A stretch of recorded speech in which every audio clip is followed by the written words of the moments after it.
استاذ احمد سالم المتحدث الرسمي باسم نادي الزمالك. يا استاذ احمد اهلا وسهلا بيك، تحياتي، مساء الفل. الله يخليك كابتن ابراهيم، تسلم. اخبارك ربنا ايه؟ يخليك، الف شكر. تمام الحمد لله. طيب انا عارف انك اكيد ما كنتش بتسمعني. قلت في المقدمه ان تاتي متاخرا خيرا من الا تاتي، والبعض حملك بالامس انك كاتب البيان ده من عندياتك، وانا حقيقه الامر قلت على الهوا انه لا، وانه استاذ احمد سالم مش هيكتب حاجه من عنده. هو بطبيعه الحال البيان اللي هيتكتب بناء على توجه او بناء على تعليمات من مجلس اداره نادي الزمالك.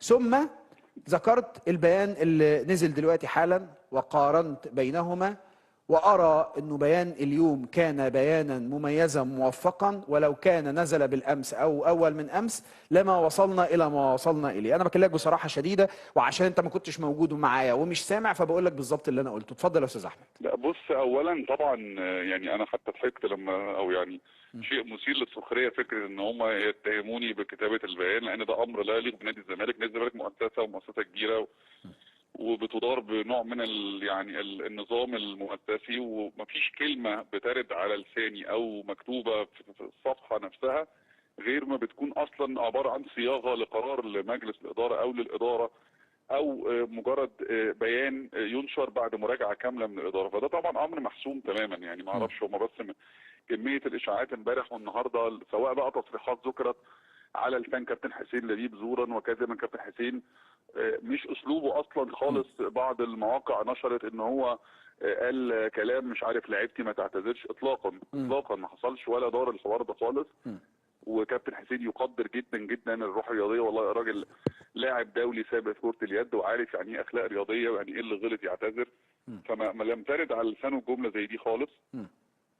والبيان تم صياغته من الاداره تماما، وكان يعني بيه او المقصود منه وقتها فعلا كان يوم صعب جدا جدا على البعثه. انت متخيل تاني يوم ماتش بيراميدز، البعثه طبعا فكره احتجاز 3 من مدير الكوره و2 من اللاعبين عملت طبعا حاله احباط شديد عند البعثه، عند اللعيبه زعلانين جدا على زمايلهم، واصرار الاداره على مرافقه الشباب او اللي هم المحتجزين من الصبح لغايه بالليل. فكان في اجواء فعلا وقتها مش مناسبه او غير ملائمه نفسيا للبعثه. لكن ده واللي اتقال برضه في صياغه البيان انه بيان لبحث فكره الاعتذار، لكن عند بحث فكره الاعتذار لا طبعا تم الاجماع بالاجماع بعد المناقشه ان لا احنا مكملين، وان شاء الله الماتش يتلعب في ميعاده يوم الخميس. ودوله الامارات العربيه يعني حقيقي قمه سواء بقى كرم الضيافه وحسن التنظيم، ومش من البطوله دي بس، من البطوله دي طول عمر العلاقه بين شعب مصر والامارات علاقه راقيه جدا. وما حدث اكيد محل تحقيق من اول لحظه، عشان برضه الناس. انا كان نفسي، انت عارفني ان انا صريح، وانت عارفني ان انا راجل امين برضو كمان في التعامل طبعا. وتحديدا في كل القضايا وما يخص نادي الزمالك من امبارح حتى للنهارده وما قبل ذلك، وبشكل مصري جدا ملوش علاقه بالانتماء. كنت اشوف انه البيان العظيم اللي نزل النهارده ده بيان مكتوب بعمق ومكتوب وفي كمان تعامل دبلوماسي، تعامل في قوة نادي الزمالك وفي اسم نادي الزمالك. كنت اشوف انه البيان ده لو نزل يومها او نزل امبارح لما وصلنا الى ما وصلنا اليه.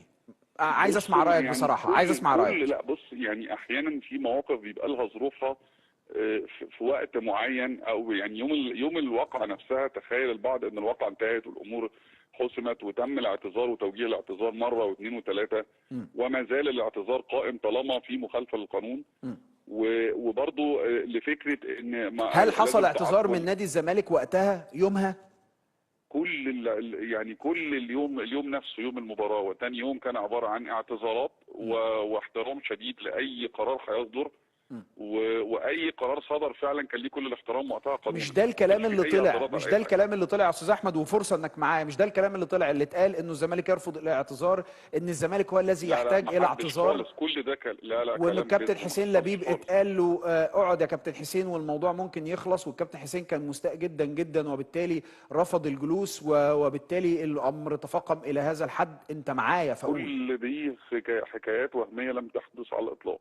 كل ده كابتن حسين ودكتور حسام تواجدوا في اسم الشرطه من الصبح لغايه بالليل ثاني يوم المباراه، وبمنتهى الاحترام للقرار اللي صدر سواء الغرامه او غيره. ولم يحدث اي رفض لاي اعتذار، والاعتذار تم في يوم الواقعه، وتاني يوم اثناء التحقيق تم الاعتذار، مفيش اي مشكله، واي مخطئ هيعتذر واي متجاوز هيتعاقب. بس لازم نفرق ما بين توقيت العقاب. ما ينفعش يبقى عندك يعني حد في ازمه، في احتجاز، او في يعني مقيد الحريه، فتبلغه انت كمان عليك عقوبه وانا هعمل، يعني مش منطقي. لكن ده لا يمنع ان في تحقيق اتفتح من اول لحظه بعرفه جهات التحقيق لعقاب كل مخطئ، وده هيعلن قريب جدا. بس المشكله ان كل الاحداث بتتلاحق. انت كان عندك طالع من مباراه قبل نهائي، عندك بعد 3-4 ايام مباراه نهائي مع فريق كبير زي النادي الاهلي، وعندك لعيبه محتجزه في قضيه اللي انت مش عارف ابعادها ايه او اللعيبه دي مصيرها ايه. فطبعا الامور كانت كلها بتتلاحق بشكل صعب جدا.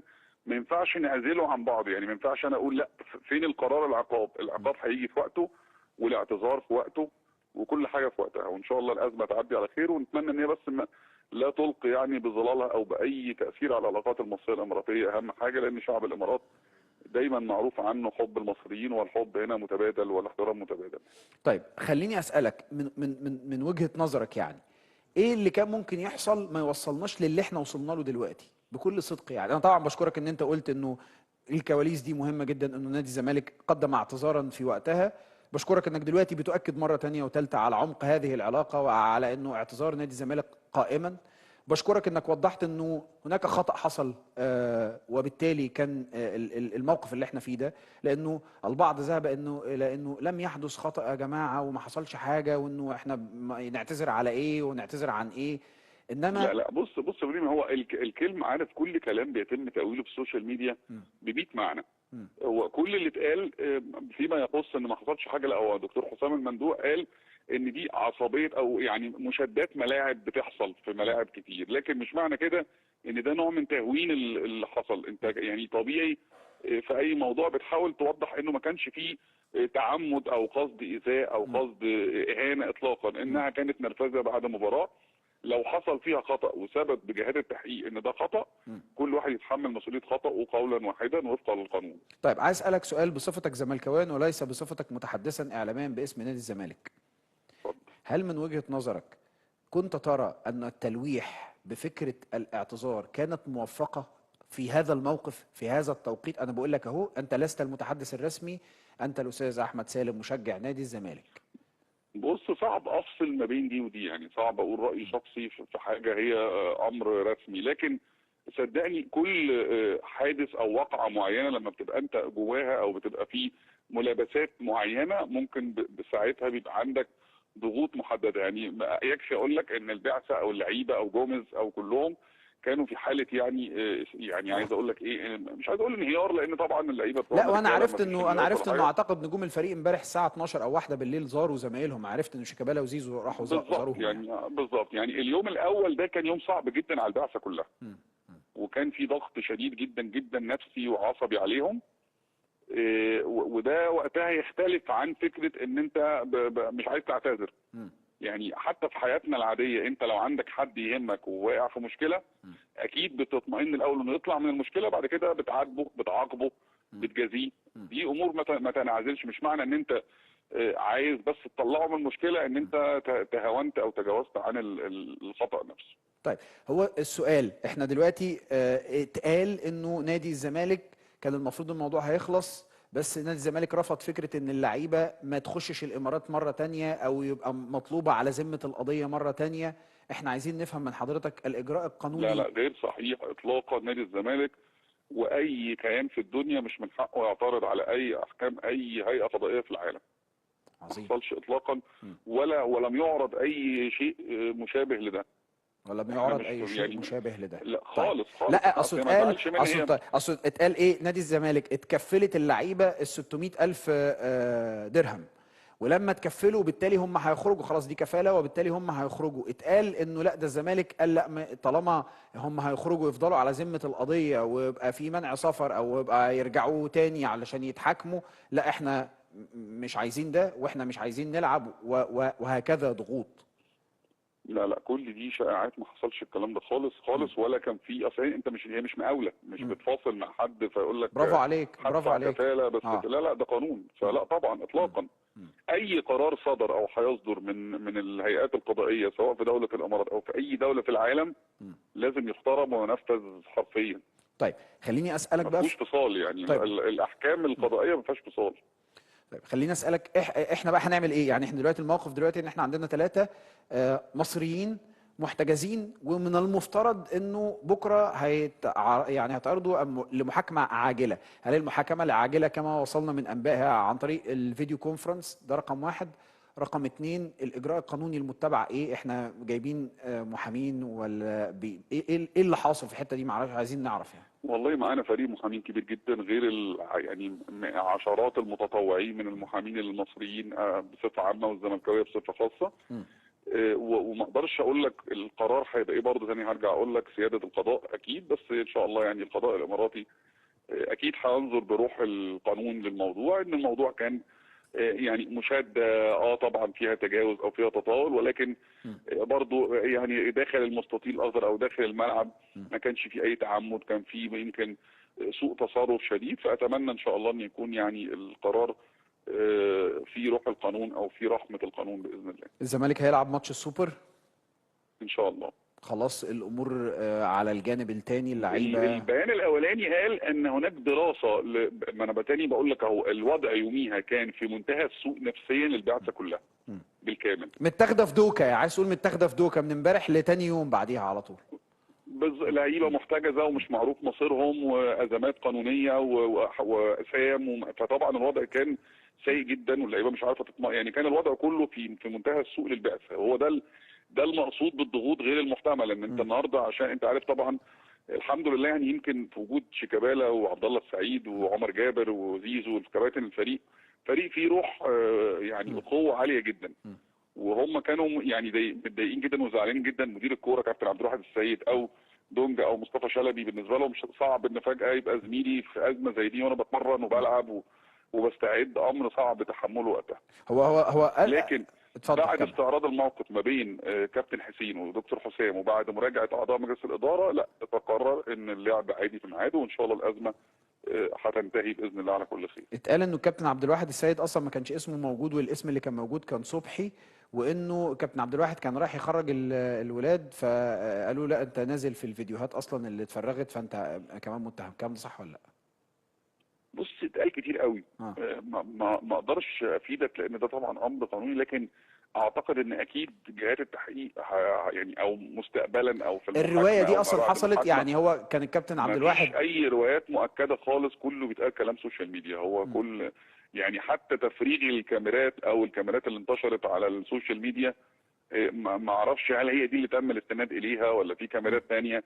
يعني الامور طالما محل تحقيق يبقى ما اعتقدش ان حد ولا حتى التصريح اللي اتقال بتاع كابتن عبد الواحد السيد واللي منشور في كل كلام ان احنا لقيناه لابس احمر لانه راجل فرد. ده كلام وقح ولا يليق اصلا انه ينسب لكابتن عبد الواحد ابدا. كلام وقح ولا يليق ولم يحدث يعني.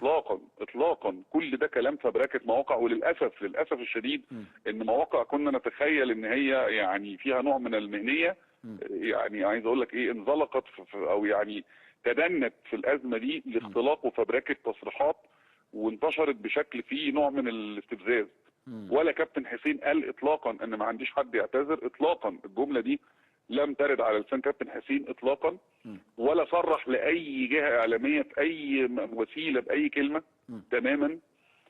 ولا كابتن عبد الواحد قال حكايه ان انا لقيت واحد لابس احمر، ولا في الكلام ده خالص. كل دي فبركه سوشيال ميديا وخدت نصيبها من الترند للاسف الشديد. وبعض المواقع دي مسحت او حذفت الاخبار خوفا من المساءله القانونيه. استاذ احمد دي معلومه انا بقولها لك. لا يعني انت دلوقتي دي نقطه مهمه. انتوا دلوقتي عملتوا مساءله قانونيه او عملتوا بلاغات في الناس اللي نزلت كلام غلط؟ ما عملناش بلاغات لان في ازمه اكبر دلوقتي عايزين نتخطاها الاول. ماشي، بس لكن بعد التواصل مع يعني المؤسسات بعد التواصل معاهم في كتير مسح التويتات او مسح الاخبار وحذفها بعد التاكد من عدم صحتها. هنفترض حسن النيه ان هي كانت وصلتهم بشكل فيه حسن نيه، هنفترض، لكن تم حذف الاخبار دي لان كلها مفبركه ومختلقه وليس لها اي اساس من الصحه. كان يوم صعب عليكم قوي، بس من الناحيه الثانيه كان فتوح كمان النهارده قضيته بتخلص، انطباعك ايه؟ والله معاك. يعني بص مش الواحد عارف ها يعني بص في ايه ولا اي في ايه. زملكاوي النهارده بيضرب كف على كف، يعني من كم المشاكل اللي بتيجي من لا شيء بس يعني. النهارده انت خير، النهارده اللي حصل خير اعتقد لموضوع فتوح، الحمد انه لله ربنا يكملها اسره لفتوح ان شاء الله المتوفى على كتر خير، خيرهم الناس ويصبر اسره تنازلت يعني. الشهيد، وطبعا ده كرم منهم الكاظمين الغيظ والعافين عن الناس. م. ونتمنى تنتهي ازمه فتوح وازمه الكابتن عبد الواحد ودونجا ومصطفى شلبي، ونتمنى ان ما يجيش ازمات تاني. احنا عايزين ازمات كوره، ممكن اصابه لعيب، غياب لعيب، لكن ازمات زي دي حقيقي بتلخبط الحسابات وبتيجي في اوقات كمان صعبه جدا.